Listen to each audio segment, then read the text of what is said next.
Hi, I'm Anezka Khan. I'm a part-time Science Communication MSc student, and today I'll be taking you behind the scenes with me to one of my lectures. So this lecture is about conspiracy theories, and it's being delivered by You Stephen use the Hughes. language of sort of rational debate to try and engage with someone who is really, really scared and terrified.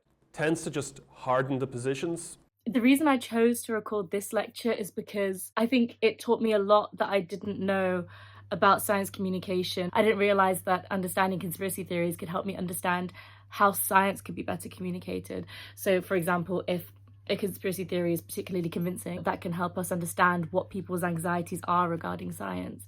We must understand what the general public is concerned about, and I think this module and this lecture addresses it in a way which is very considerate. We weren't saying this thing is right and this thing is wrong. We were saying this is what some people believe, this is what scientists are saying, why is that not aligning? We were kind of creating conspiracy theories of our own. Okay, listen up. Have you seen that UCL study saying air pollution makes exercise less healthy?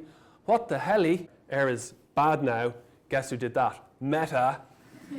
But then we were also sort of sitting and thinking, well, there are a lot of dangerous implications of conspiracy theories. Some of them perpetuate biases which we're trying so hard to eradicate in science. Dismissing conspiracy theories doesn't really work. Ignoring them or sort of just trying to take them out of public discourse just forces them underground. Stephen encouraged us to put our heads into the sort of same space as a conspiracy theorist. It's not really about the science, whether the science is true or not true. It's why do people feel that this is giving expression to how they already feel about the world. And by doing that, we sort of allowed ourselves to not see them as people external to us, but instead we were able to think, well, there's a culture being created here, and it's our responsibility to think, why are people mistrusting scientists? What does make sense is the feeling of injustice and the ability to blame that conspiracy theories give to people. You don't need to be a scientist to understand these modules or lectures. Science communication can truly align with our personal interests. Wake up, sheeple.